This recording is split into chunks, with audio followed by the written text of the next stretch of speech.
Welcome back to part 3 of our Prehistoric Politics series, where we re-examine ancient Near Eastern mythological texts and religious scriptures as possible historical accounts that were transformed over time. Recorded initially in the earliest known writing system, cuneiform, these stories were inscribed on clay tablets that preserved the politics, feuds, and beliefs of ancient cultures. Cuneiform developed over time from an archaic pictographic system to a logosyllabic script, which sometimes altered the story's original meaning. Our goal in this series is to peel back the layers of these ancient texts, revealing the events that inspired mythology and influenced the birth of civilization. In our last episode, we witnessed Marduk's triumph over his uncle Kingu, ending the chaotic feud that had plagued the gods. However, Marduk's victory only sparked another conflict. Anshar, Marduk's elder brother, was initially expected to inherit the throne. But Marduk's role in defeating chaos gave him leverage to claim the title of King of Kings, or Enlil. This ambition, however, placed him at odds with Anshar, who was now the rightful heir. To keep the peace, their father Lugal-Dukuga ordered Marduk to divide the powers of the cosmos. Marduk would rule as Enki, Lord of the Earth, while Anshar would take up the mantle of Enlil and King of Kings. Meanwhile, Lugal-Dukuga assumed the title of Anunu, or An, taking on the role of ruler of heaven. This uneasy compromise, however, was only a temporary solution, as the lingering tensions among the brothers would soon lead to further bloodshed.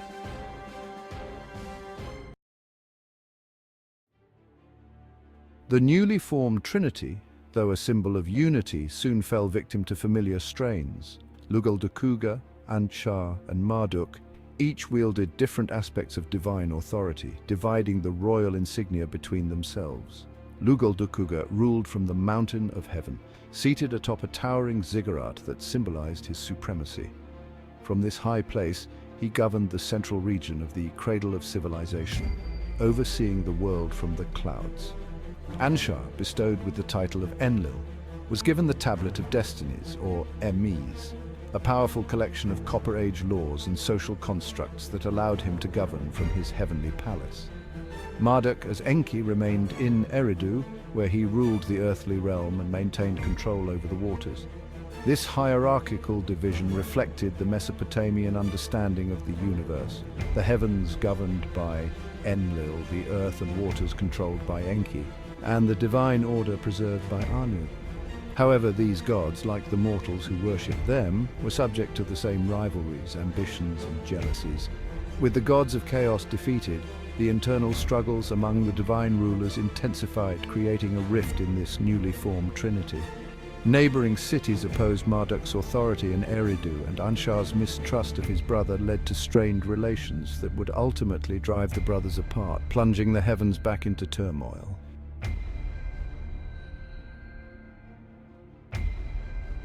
Though it was Anshar's birthright to become King of Kings, Marduk's role in vanquishing Kingu entitled him to similar recognition. Anshar was given the Tablet of Destinies, but many among the divine court believed Marduk had been wronged. After all, he had single-handedly secured the gods' survival. His sister Aruru shared his frustrations and felt that Marduk's accomplishments warranted greater respect. Together they began to question Lugal-Dukuga's decision, ultimately concluding that their father's favoritism had led to an unfair distribution of power. Knowing that Lugal-Dukuga would never strip Anshar of his authority, Marduk and Aruru resorted to more drastic measures. They devised a plan to poison Anshar, a tactic often depicted in the Mesopotamian epics as a favored method of political assassination. Under the pretense of a family gathering, Marduk and Aruru offered Anshar bread and beer, symbolizing fellowship. However, as Anshar became suspicious of his brother's motives, he hesitated, refusing the food. Frustrated, Marduk took matters into his own hands. In a moment of fury, he struck Anshar down, delivering a fatal blow with his mace. Marduk staged the scene to look like a hunting accident, arranging his brother's body to suggest he had been slain by wild beasts. With Anshar out of the picture, Marduk claimed the title of Enlil and the right to rule as King of Kings. He assumed command over the heavens and the earth, solidifying his position as the supreme deity.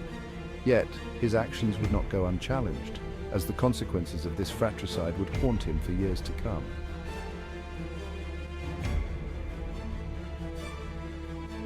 After Anshar's death, Marduk wasted no time consolidating his power. His coronation took place the very next day, and he was invested with the Imkulu spear, the tablet of destinies, and the royal insignia, symbolizing his newfound authority. With these divine tools, Marduk earned the title of Ilah, or the Lord, and in some texts, Alalah.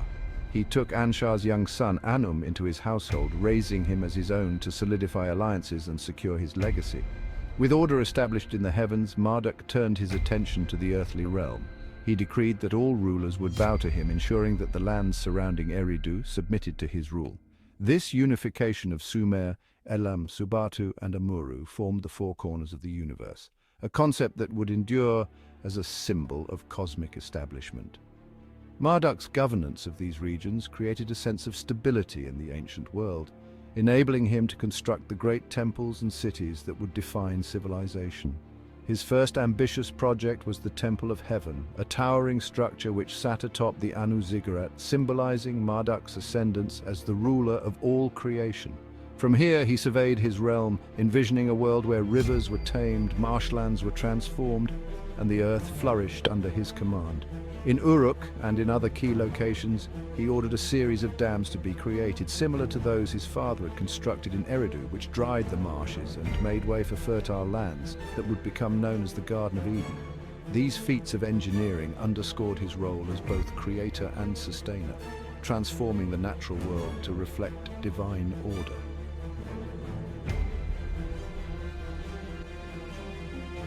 As the creator, Marduk's influence extended beyond Earth's boundaries, reaching into the heavens.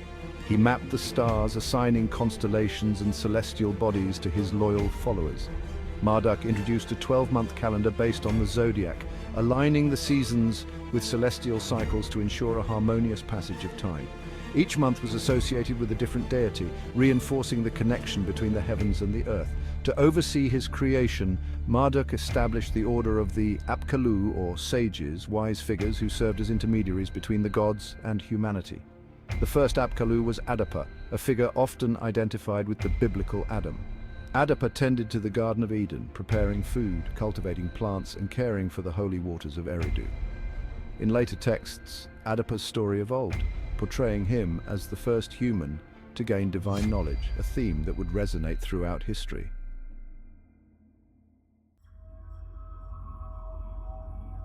Marduk's reign as the god of creation marked a new era for the ancient world.